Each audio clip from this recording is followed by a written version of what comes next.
Salut, la Pragmatime. Alors vous savez, je vous parlais souvent de ces fameuses fermes verticales de tours de production de végétation. Vous savez, je vous ai déjà dit, un jour vous aurez une tour avec dedans des végétaux qui verront jamais la lumière du jour, et verront jamais la terre, et qui seront alimentés par les racines dans l'eau, et des lumières imitant les UV. Mais ils auront jamais vu le soleil et jamais vu la Terre. Et j'en ai quelques-uns qui me disent oui, et t'exagères un petit peu, hein, on n'en est quand même pas là, je vois pas où tu peux voir ça se produire, hein, on m'avait dit pareil pour les insectes et finalement on y est, mais tout va bien, et qu'est-ce qu'on a, comme article? La première ferme verticale intérieure à grande échelle produira 1,8 million de kilos de fraises par an. Une première. Ça alors, j'exagérais. J'étais parano. J'étais dans un délire futuriste. On ne verrait jamais ça de notre vivant. Ben on y est. On y est les gars. Alors, hein, comme je le dis, hein, j'aime à le répéter, j'ai pas un niveau scolaire qui est très élevé, j'ai un niveau bac. Voilà. Je suis pas Madame Irma. Voilà, il suffit juste de connecter 3 neurones. Et on sait là où on va aller. Enfin, il faut faire... Voilà, quand tu te documentes un peu, tu commences à voir une ligne directrice comme ça. Allez vers ça. Vous pensez toujours que nos politiques sont complètement bêtes? Parce que tu me dis, ouais, ils sont trop cons en fait, ils savent pas gérer. Non, non, non, ils sont pas cons. Non, non, ils font tout ça à dessein. Non, mais c'est piloté, hein. C'est piloté. On n'en est pas là comme ça par hasard.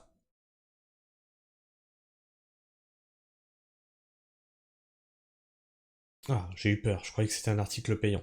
La première ferme verticale intérieure de culture de fraises à grande échelle au monde peut produire 1,8 million de kilogrammes de fruits par an selon Plenty Richmond, une entreprise spécialisée dans le domaine basée en Virginie. Alors que les fermes verticales se limitaient jusqu'ici principalement à la laitue et à d'autres légumes feuilles, cette nouvelle production ouvre la voie à la diversification d'aliments produits à l'aide de cette technique. Vous aurez tout de produits dans ces foutues fermes verticales. Tout. De la tomate, du céleri, tout. Ils y arriveront. Un grand renfort d'OGM s'il faut. Particulièrement adapté à la croissance démographique mondiale. C'est pour ton bien. Le paysan, non, arrête avec cette vision passéiste, enfin. Une usine de production. Trop fort. En vue de la croissance démographique mondiale, on estime que les besoins alimentaires devront augmenter de 25 à 70% d'ici 2050. Ah ça alors, qui aurait pu deviner? Ça c'est pareil, c'est un truc que je vous dis, il y a de plus en plus de monde sur Terre, et de moins en moins de paysans. Au bout d'un moment, ça va bloquer. Et en plus, politiquement, on fait en sorte qu'il y ait de moins en moins de paysans.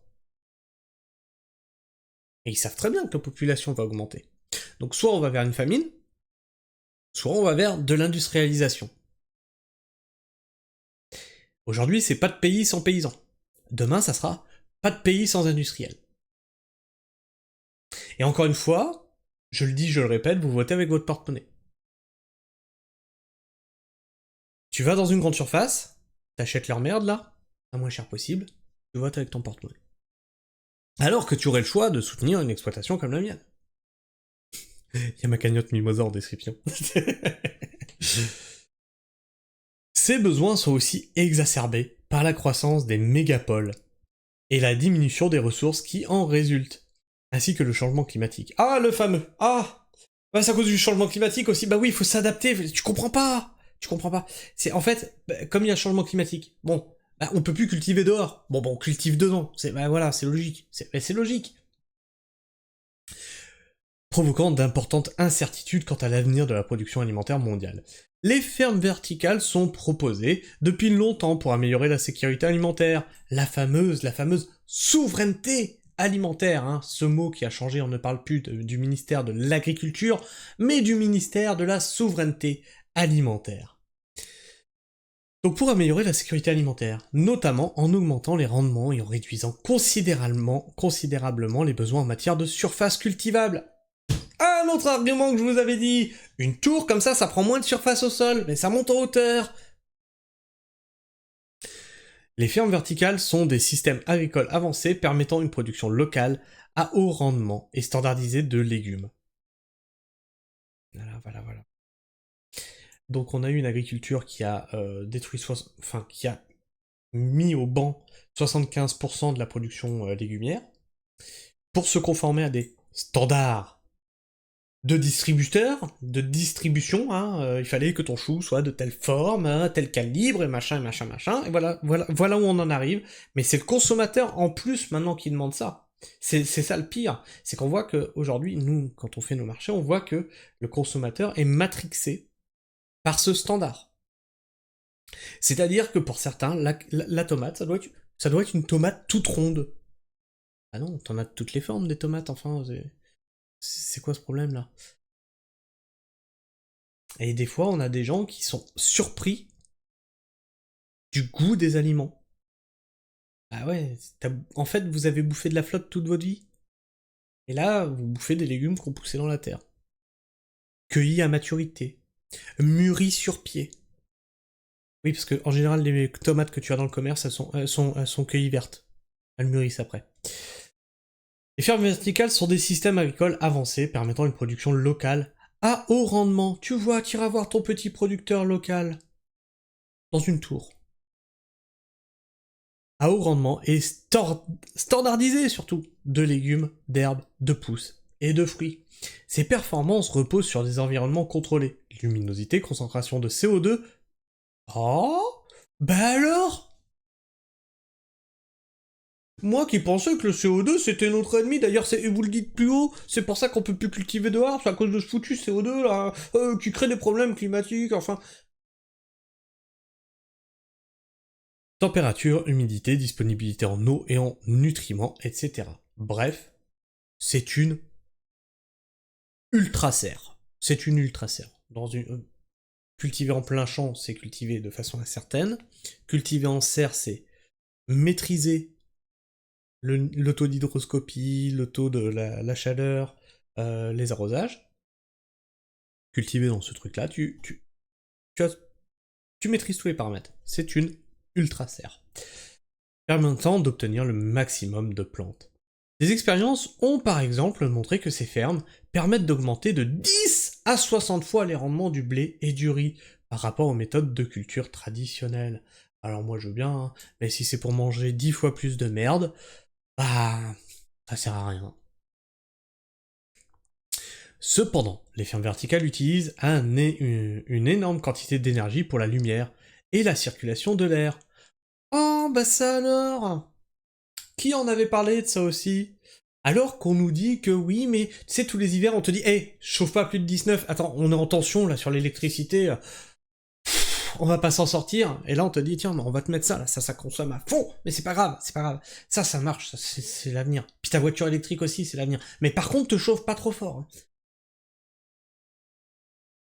Cependant, les fermes verticales utilisent une énorme quantité d'énergie pour la lumière et la circulation de l'air, explique dans un communiqué de l'université du Queensland, en Australie, Paul Gauthier, qui a contribué à la conception de la ferme de Plenty Richmond. Cela nécessite des coûts d'investissement élevés et remet en question leur durabilité sans compter les infrastructures nécessaires à la culture verticale. D'autre part, les conditions environnementales permettent d'optimiser le rendement et la qualité des produits ne sont pas entièrement comprises, chacun nécessitant notamment des conditions spécifiques. Ce que nous savons déjà sur la façon dont les plantes poussent ne s'applique pas entièrement aux situations d'agriculture verticale, comme mes recherches l'ont déjà prouvé, indique Gauthier. En conséquence, les fermes verticales se limitaient, jusqu'à présent, principalement à la laitue, les besoins de la plante étant bien maîtrisés. Gauthier et ses collègues proposent une technique de contrôle environnemental plus dynamique, qui pourrait non seulement améliorer le rendement et la diversification des cultures, mais également optimiser l'efficacité énergétique. La nouvelle technique a permis une première production à grande échelle de fraises, en ferme verticale intérieure. Tout au long de l'année, cette ferme est un modèle de l'impact positif que peut avoir une agriculture agnostique sur le climat Et la preuve que l'agriculture verticale, ce n'est plus de l'agriculture, c'est de l'industrialisation. Ça c'est pas de l'agriculture. Non, non, non, non, non. Tu vois, ils sont en train de dévoyer les mots. C'est ton producteur, c'est ton petit producteur local. Cette ferme est un modèle de l'impact positif que peut avoir une agriculture agnostique. Et rappelez-vous, un agriculteur, qu'est-ce que c'est? Dans l'inconscient collectif des gens, c'est un pollueur. Il pollue. Il a des vaches qui pètent. Il émet du méthane. Il met plein de produits dangereux dans la nature. Il laboure les champs et tue les vers de terre. Alors qu'une tour, c'est tout mignon. Ça tue rien du tout. On a dû bétonner des... Non, mais c'est pas grave. Non, mais ça a rien tué. Non, mais non, les vers de terre sont en dessous. On n'a rien touché d'autre. Et donc, ça a un impact positif sur le climat de faire ça. C'est un impact putain de positif sur le climat de faire ça. De faire une tour en béton. Et la preuve que l'agriculture verticale peut offrir la diversité des cultures, la production à grande échelle et locale nécessaire pour assurer l'avenir du système alimentaire mondial, indique Arama Kukutai, PDG de Plenty Richmond. Eh bah oui, il va pas te dire le contraire, il va pas te dire que c'est pas vertueux, Il a aucun intérêt là-dedans. Dans un communiqué de l'entreprise. Regarde-moi ça, regarde-moi ça. Regarde le temps que je mets à descendre, voilà. Le mec, il est là. 6 kilos de fruits. Ah bah c'est sûr qu'au mètre carré, là, t'es rentable, 6 kilos de fruits par an par fraisier. La ferme de... Oh putain. Ah putain, oui. Ah oui, c'est... Oui, c'est... Là, entre 10 et 6 fois plus qu'un fraisier, même sous serre. Waouh. Alors moi, je demande à savoir c'est quoi la variété des fraisiers aussi. Je sens que ça va pas du tout un truc modifié génétiquement. Non, non, non, non, non. Ah, mais oui, mais aussi. Bah oui, ils produisent toute l'année. Bah oui, puisqu'ils ont toujours la bonne température. Alors pour info, à un moment, la plante, il faut qu'elle se mette au repos. Si tu la forces constamment à produire, il va y arriver des bricoles. La ferme Plenty est composée de 12 salles comprenant des tours de culture de 9 mètres de haut, réparties sur une surface totale de 3700 m². Cet agencement permettrait d'utiliser 97% de moins d'espace que ce qui est traditionnellement nécessaire à la production des fraises. La ferme cultive exclusivement des fraises de Driscoll, au moins dans la variété, une marque de baies haut de gamme. Ces dernières sont sélectionnées génétiquement.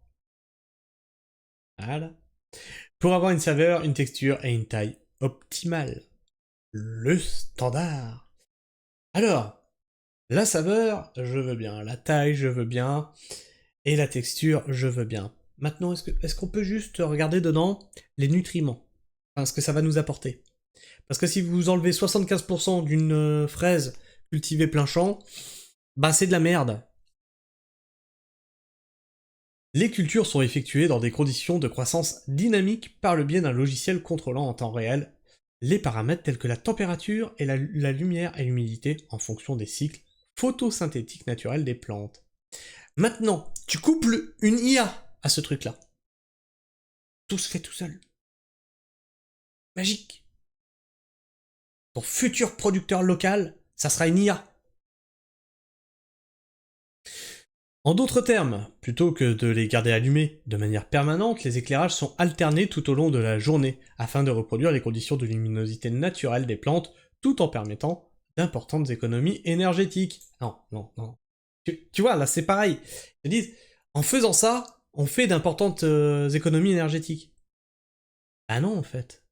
Si ta tour n'existerait pas, il n'y aurait pas 3 millions de LED allumés pour avoir le cycle jour. Là, ce qu'ils essayent de vous faire passer par comme pilule, c'est qu'on fait des économies d'énergie en faisant ça. Non, eux, ils font des économies financières sur l'énergie. C'est comme ça qu'il faut les lire, les trucs. Entre les lignes. La ferme utilise en outre un algorithme d'IA. Je suis devin. Mentaliste en fait. Pour analyser quotidiennement plus de 10 millions de points de données, y compris les échanges gazeux, photosynthétiques, la transpiration, la croissance des organes, la floraison, etc. Cette surveillance en temps réel permettrait non seulement de réduire de 90% les besoins en eau, mais élimine également les besoins en pesticides. L'équipe de Plenty utilise en outre une technique de pollinisation améliorée, consistant à répartir uniformément un flux d'air contrôlé au-dessus des fleurs des fraisiers. Cette technique serait plus efficace que la pollinisation effectuée par les abeilles. Eh bien voilà, on peut se débarrasser des abeilles, nous sommes sauvés, la technologie va nous sauver, et permettrait d'obtenir une uniformité de taille et de forme de fou. Ça va voir sur un petit graphique. Selon l'entreprise, ces techniques sont l'aboutissement de 200 essais effectués pendant près de 6 ans par une équipe de 22 chercheurs internationaux. Les résultats détaillés dans la revue Frontier in Science indiquent que chaque fraisier peut produire jusqu'à 6 kg de fruits par an, contre 2 kg au maximum pour ceux cultivés dans des serres, et 1 kg en plein champ. À terme, la ferme pourrait ainsi assurer une production à grande échelle de 1,8 million de kilos de fraises de grande qualité toute l'année. Vous avez fait vos tests là? De forcer une plante à produire toute l'année? Vous savez, s'il y a un hiver qui arrive, c'est que ça fait partie du cycle de la plante. Hein. C'est-à-dire non soumise aux variations saisonnières, voilà. J'ai multiplié le rendement des fraises par 3 en modifiant l'environnement et en les fraisiers poussant à la limite. Voilà, hein, on les pousse à fond, tu vas produire jusqu'à crever, indique Gauthier. Par ailleurs, la production locale et à grande échelle permettrait de réduire considérablement les émissions de carbone de la chaîne d'approvisionnement. Plenty Richmond se situe à une journée de route de plus de 100 millions de consommateurs. Les premières fraises seront disponibles sur le marché local dès le début de 2025. Eh bien mes amis, régalez-vous de ces superbes fraises, produites de façon locale, avec amour, et presque dans de la permaculture, dis donc. Ah si. Ah moi j'en veux, oh j'en veux. Et il disait qu'il mettait ça sur 3700 mètres carrés. Attends, j'ai 6000 mètres carrés, il y a moyen que je me fasse 2 tours, non? 2 tours en béton de permaculture. Non, c'est pas une bonne idée, ça? Je pense que mes voisins seraient contents. Je fais 2 étages, comme ça, 18 mètres de haut. Nickel. Surproduction. Abondance. Oh putain. Qu'est-ce que tu penses de ça? Qu'est-ce que tu penses de ça? Partage-moi ton avis, ton opinion dans l'espace commentaire. Puis comme d'habitude, hein, tu connais la musique, la chaîne est toujours démonétisée. Je peux pas faire une redemande de remonétisation. YouTube me troll, je sais pas ce qu'ils font. Donc bah tu peux me soutenir sur ma page Tipeee. Tu peux me soutenir mon exploitation avicole pour que je puisse monter des tours, hein, il y a ma cagnotte Mimosa. Et sinon, tu likes, tu partages la pragmatisme autour de toi, tu la fais rayonner, tu fais connaître cette vidéo, tu fais connaître cette chaîne, tu fais connaître nos thématiques environnementales, agricoles et d'écologie. Tu likes, tu cloches, tu t'abonnes, tu vérifies que t'es toujours abonné, hein, YouTube s'amuse à en désabonner certains d'entre vous. Et puis moi je vous fais la bise, prenez soin du sol, et restez pragmatiques. Ciao.